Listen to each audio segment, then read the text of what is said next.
Welcome to the Millcreek Government Channel. I am Judy Zelina. And viewers, many of you out there may be in a situation where you are raising a child of a friend or a relative. You may feel hopeless, that there's nobody there to help you. Where can you turn? What should you do? Fortunately, joining us today on our program, we have representatives from an initiative, Kinship Care, and we have Lynn Clint, and Lynn is the Better Kid Care Coordinator, and she's with Penn State Cooperative Extension. And our other guest, I'm glad to introduce, she's never been on the program before, so let's welcome Patty Potter. And Patty is with Affinity Family Support Services. She's one of the many sponsors or partners of Kinship Care, correct? Yes. And we're glad to have you on board. We were talking a little bit about how you two work together, and it's really exciting. So ladies, thank you for joining me on the program. Oh, it's our pleasure. Yes, thank you for inviting us. First off, maybe a lot of our viewers are not familiar with Kinship Care. Lynn, can you tell us a little bit about the program, the purpose of the program? Okay. Kinship Care is any grandparent or relative or friend caring for a child that is not their own. And we have many families like that here in Erie County. And these families have called us and said, is there any kind of support? And there hadn't been. So we pulled together and formed what we called the Erie County Kinship Care Task Force. And what it is, it's a group of professionals and grandparents who have come together to help the families who are in a kinship care situation to address some of their special issues and needs that they face on a daily basis. How long ago was this formed here in Erie County? Did you guys get together?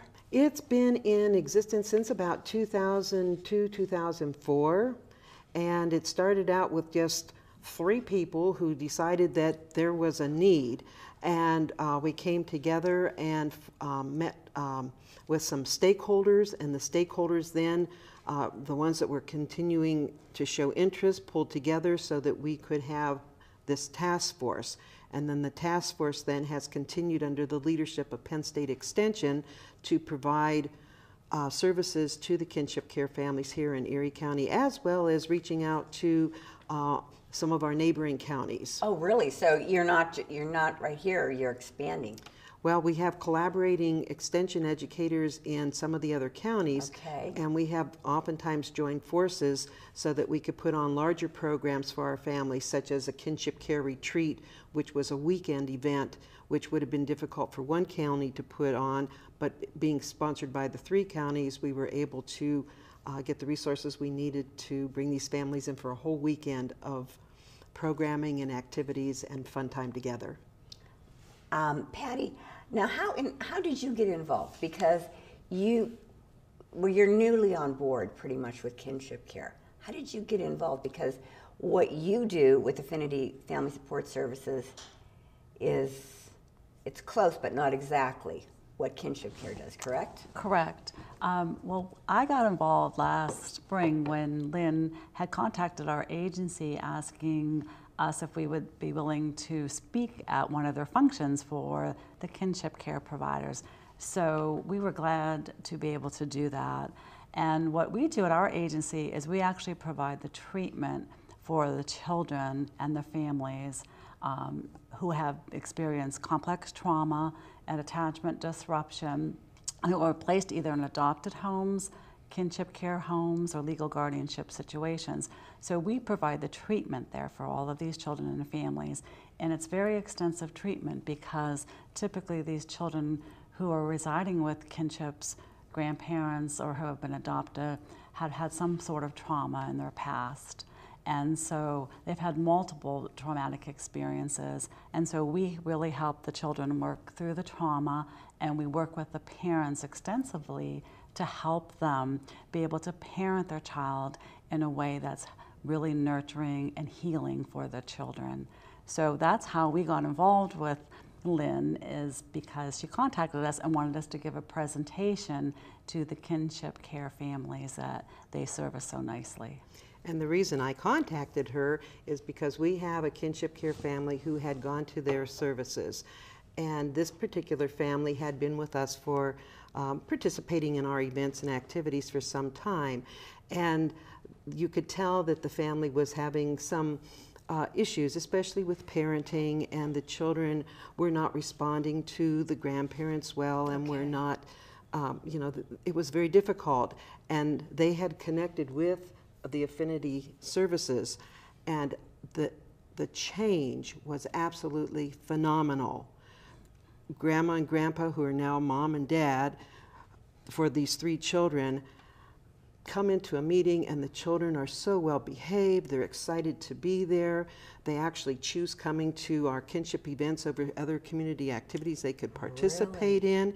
And they attribute all of this newfound joy in their family to the help that they've gotten from the Affinity Family Services. Oh my gosh, how wonderful. And the difference in the behavior in the children and the grandparents, who are now their parents, have been phenomenal. The grandparents are calmer, more relaxed, nurturing, and they are really supportive of the children in a different way. The children respond and don't have to be told 2 or 3 times. There are certain cues that they respond to, so the tools that they got are working and working well. And it wasn't that it was an easy thing to do. They worked very hard to accomplish this because it's an intensive program. But when they, by their endurance and their perseverance, great things have happened, and you can see these children are going to thrive. Well, Lynn, that's what I like about your organization too. As you're going along, you're recognizing some needs that maybe you hadn't thought of previously, and it's like, well, where do I go with this? And this is where you contact Patty. Because quite honestly, not every family situation is traumatized that would be in the need for your services, correct? But there's a lot. There's a lot, because usually children are removed from their home because they aren't able to be parented by their own biological parents. So typically that would surround some sort of abuse or neglect, or maybe multiple caregivers. So maybe their own parents might have had their own mental health issues that don't allow them to parent their children. Maybe they've been involved with some drug and alcohol.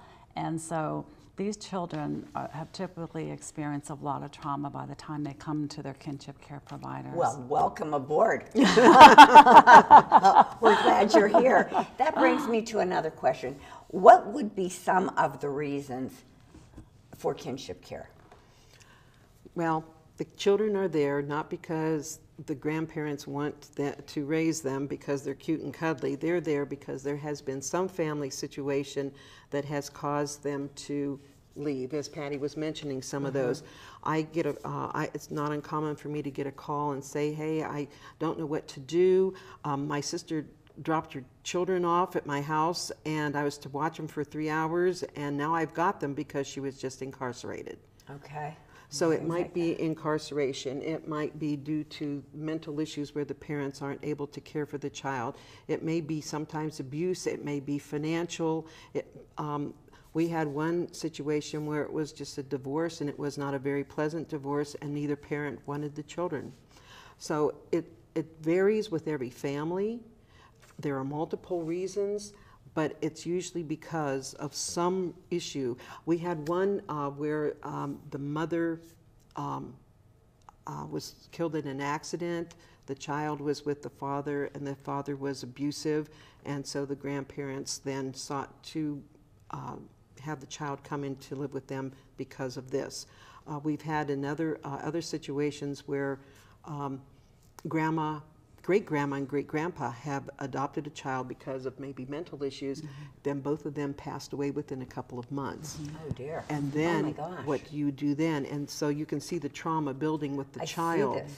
And in this particular situation, Grandma and Grandpa were prepared, and they now have, they were able to have that child move on to another family member where the individual was, the child was now living with other siblings.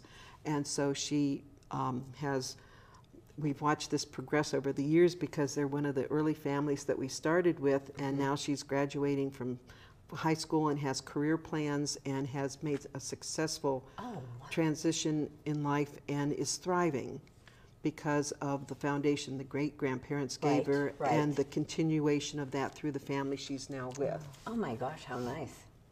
I'll tell you, that is a nice story. I like to hear you know, when it happens, that is happy endings. What I do want to ask, as you were talking, I'm thinking, all right, say I have my grandchildren, or, okay, my next door neighbor, the grandchildren come and live with them, and I say, oh, isn't that nice? They're going to help they're going to raise those poor kids. This will be nice. They'll have more of a stable environment. But we don't stop and think, what are some of the issues that these caregivers are going to be facing that we don't even give a second thought about, right? Right. Well, right away we start out with parenting. We're parenting a second time around, and how parenting has changed from them when they parented their children. Oh, yes. Oh, it sure has, hasn't it? And it's now they're back in school with the children, helping them with homework. I don't know how they do it, because if some of my children bring home math, I wouldn't begin to know where to begin. I know. I was in the school of 2 + 2 = 4. That's not the case anymore. So, No, it so they're isn't. trying to help them with Right. the school. They're involved in sports and organizations and doing other activities with the children. Then they have their own issues. Maybe they just recently retired and their income has been reduced. Or they may have an elderly parent or a set of elderly parents that are not doing well, and they have to care for them. So then you have them sandwiched between this younger generation and an older generation, and then they are usually at an age, many of them, where their own health is starting to fail, and they have to deal with some of these issues. Do you have anything that you'd like to add to that, Patty? Well, yes, I think that we certainly see all of those issues when we're working with the kinship or adopted families. And in addition to that, what we have to think about is that this is the techno generation too. So these kids have iPhones and iPads, and they're on Facebook and they're on Twitter. And so grandparents often don't even know what these are. You're right, they don't. And so just helping them understand and work through that and the dangers of all of that too, and helping them, you know, put some safety plans into place for them while they're raising their grandchildren. And another thing I think we've seen that really impacts on them is just their loss of being a grandparent. It's different when you're a grandparent versus a parent. And so they were in this grandparent role where they could just enjoy these children, have fun with them, send them back to their parents, and now it's a loss of that role as a grandparent. And many of them, at a time in their life when they were looking forward to retirement, spending time maybe with, you know, each other, doing some traveling, now have the responsibility of children. And so we work through those losses for the kinship families too. Losses, and what is a self-care plan for yourself, because they are mostly elderly, caring for younger children. So we really emphasize self-care. You must take care of yourself in order to care for children. And what does that look like? And I think that's where Lynn's initiative comes into place, because we, you know, always encourage our families to go to these events, because it's almost like a day of respite for them too. Oh, really? Oh, yes. When we have an event for our families, we invite the entire family, and we have been through the through the volunteers that participate, offer this at no cost to the families, because usually they're strapped. They don't have any extra funds for anything. In fact, oftentimes they're calling us, where can I get shoes, clothing, this, that, and that for the children, because they just don't have the money. So we don't charge anything. And when we have an event, we invite the entire kinship family. And then we have activities for the adults, and we have activities for the youth. And we have a wide range of youth. We have youth that are infants all the way up through 17 and 18-year-olds that will come to the meetings.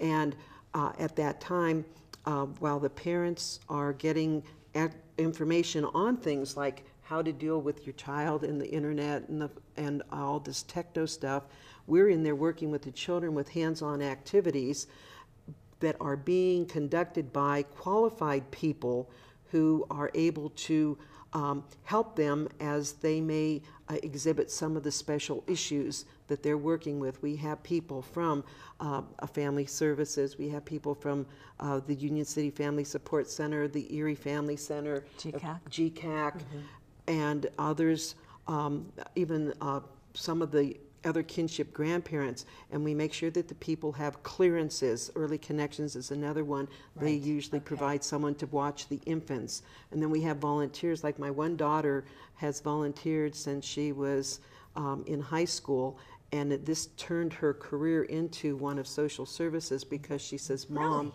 I have to help these people. They are so loving, so caring. I have never seen anything like this group of giving people. She says they're beautiful.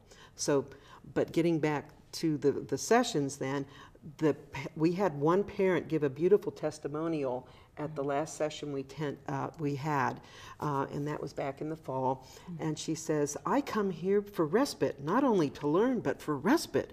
This is the only place I know I can come, and I don't have to worry about my children's safety. I know that because this is such a respected organization, I can come and my children are in good hands. I know that I don't have to worry about them having problems or issues from being cared for by someone who doesn't understand them. She says they come and they feel welcomed, and they come and I know that I can relax and take in the information because this is a good situation for us. Now you have these programs that you have. Do you have monthly meetings, or do you have weekly meetings? How does that work? Well, we tried having support groups at one point where we met monthly, but it didn't work as well for us at that particular time, so we went to like quarterly meetings. All right. And we're kind of calling them gatherings because it's a gathering of the families. And the networking that takes place during these gatherings is absolutely incredible. These parents share so much with one another that is very helpful. And so what we've done is we do these about 3 to 4 times a year. We just had a session in the fall, and we're having one in February, and then every summer we have a picnic at a location where the families come, and we picnic through the day. We have swimming, a big 100-acre farm that they can go on hay rides. They go gem mining in the creeks. How fun! They sometimes we have activities where they are doing nature crafts and things like that. And so every one of these is different, but we feel that they're very focused on the needs of the grandparents, because we have the grandparents as a part of our task force, and we say, what is it that you need, what will help you most, and what should our focus be? And because we've had families with us so long, we now have watched them grow from the earliest years. Now they're graduating from high school and going on to college, and they still come to the meetings. Do they really? Oh my gosh. Yes, we have 17-year-olds, 18-year-olds still coming to our gatherings, and they're wonderful because the older youth help the younger youth, and they help us supervise some of the activities, and it's been a beautiful relationship like that. Isn't that marvelous to see? I mean, when you think when they first came into the program, scared, their whole life has been turned upside down. And look what you guys have done. Oh my gosh, wonderful. We had one family said that the kids had a choice of going to some activity, and he says, but they didn't want to go. They wanted to come here because they said they have so much fun. So, well, I think that's a tribute to Lynn, because she really organizes these planning meetings and gets all the providers around the table, and we really plan about what are we going to provide for the family. So, for instance, in our fall planning meetings, we were talking about what kind of activities for the children. So we had pumpkin carving, we had cookie baking, we had a scavenger hunt, and and those activities are going on with all of us as volunteers, while the parents are in a separate room becoming educated to what kind of resources are out there in the community. But this takes extensive planning and effort and coordination, and that's what Lynn does with us, in that committee, is she organizes all of us, and we put forth our effort, and we volunteer, and we go out and we're getting resources from the community. We're trying to get people to donate things to us for these events for the children. But it really wouldn't happen, if it weren't for Lynn. Oh, and I can't take. She's worked hard on this program. She I know has. she has. And one of our collaborators, Crossroads Community Baptist Church, we couldn't do any of this without them because they provide us with a facility. And this facility offers us the different size rooms and the nursery rooms and the classroom so that we can have all these sessions going concurrently. That is great. And they don't charge. It's their contribution to the Kinship Care program. They have an outside space where the children can go out and play whenever weather is permitting. In fact, our February one, we were talking about at our meeting just the other day of what activities we could have the children doing out in the snow that would be safe for them, but yet they could still be outside and enjoying the elements as permitted. Now, you were talking about different partners. Who are some of your partners? Now, we know Affinity is a partner, and Crossroads. Who else? Union City Family Support Center, Family Services of Erie, the Family Center. Yes, Erie Family Center. Oh, they're a tremendous contributor. GCAC. We have an excellent representation from their organization. We have Early Connections. Early Connections. And I think the United Way, too. United Way has supported us, especially in the past with some funding. That's what I was for going to our ask. group. How are you funded? We aren't. And look at how well you do with no funding. I'm going to give you my budget at home and have you figure it out for me. We have been fortunate. Through Penn State, we've been able to offer the leadership so that we can do the mailings and do the printings and the handouts and things like that. So Penn State is a big partner in this also. Right. We have just more or less been providing the leadership just simply because we are a location where we have the ability to network out through all the collaborating agencies. But every one of these agencies that I've mentioned offer a support in a multitude of different ways. We have Tracy Titko from over at GCAC, and she works with the Agency on Aging, and that little gal knocks on doors and goes to see people and begs for this and begs for that and comes up with different things that that we can use for the sessions.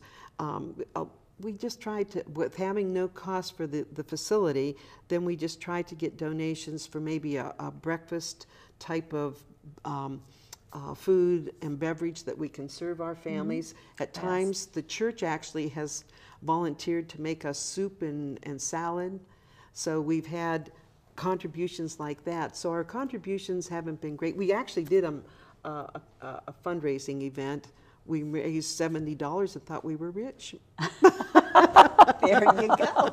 You also have help with like different retail partners in the community also. They'll work with you and donate maybe their expertise or some items, correct? Oh, yes. And in terms of resources for the people who do the educational sessions, those have all been people who have donated their time because we don't have money to pay our speakers, but these people have come in out of the kindness of their heart to share. I know some of our viewers out there may be saying, hey, I'm in this situation and I just don't know what to do. Or my neighbor is raising their grandchildren. First off, how can they get a hold of you if they have more questions and they want more information? Well, we would love to invite them to contact the Penn State Extension Office, and they can call and ask for me. If I'm not there, I have a message machine, and I will respond to their calls, or they can email me at the Extension Office. My email is lbc10@psu.edu, and we would be glad to hear from them. And one of our contributing members, Mort Buss, has worked on a website for us, so if they just contact or just type in or Google Kinship Care Erie, it will bring up a beautiful site, and he has a blog started on there, and so they can reach us through that also. Right. I did check out the website. Great website, by the way. He's doing a great job. Patty, where is Affinity Family Support Services located? Well, we are located at 1324 West 38th Street is our main office. Okay. But we're also credentialed at multiple sites around the county. So we are credentialed at the Erie Community Justice Center, at the shelters, at detention. So we have multiple off-sites because we often deploy our therapists to the different sites to do an assessment or provide some treatment for some children who have been traumatized and may be out of their homes. But our main office is at 1324 West 38th. Now, with Affinity, could any resident or any of our viewers just pick up the phone and call you for some assistance, or do you have to be referred to your No. organization? Absolutely, they can pick up the phone and call our number. It's 835-1700, and we will respond immediately and triage and gather some information. And we do accept any insurances too that families may have, including Medicaid. So that's helpful to our Kinship Care or our adopted families who have adopted children through the child welfare system. So that's what covers the cost for them. And our specialized program is covered too through medical assistance. Okay. And again, with Kinship Care, if someone wanted to call and participate or take advantage of your services, is there any cost involved? No, we have kept this free. It's open. We welcome people to come because we just want to help support the Kinship family so that they can be resilient, so that their children can thrive. Well, and I'll tell you. And so we also welcome any of them that would like to participate in the task force to join us. And we're also always open to anyone who would like to help support us in any way. So if you want to give them a donation, support, and also volunteers. I'm sure you can use volunteers. Absolutely. In probably all areas. Yes. Ladies, it has been a pleasure, and our time's coming to an end. It's going too quick, but I could talk with you about this forever because I think it's a wonderful organization. Lynn, you do a great job. Patty, I'm so glad you're on board. Oh, thank you. Yes. So we're glad to be here. Yeah. So viewers, again, if you have any questions, know anybody that would be able to benefit from this program, please check out their website, give them a call. Thank you for tuning in to the Millcreek Government Channel. Till next time, have a wonderful day.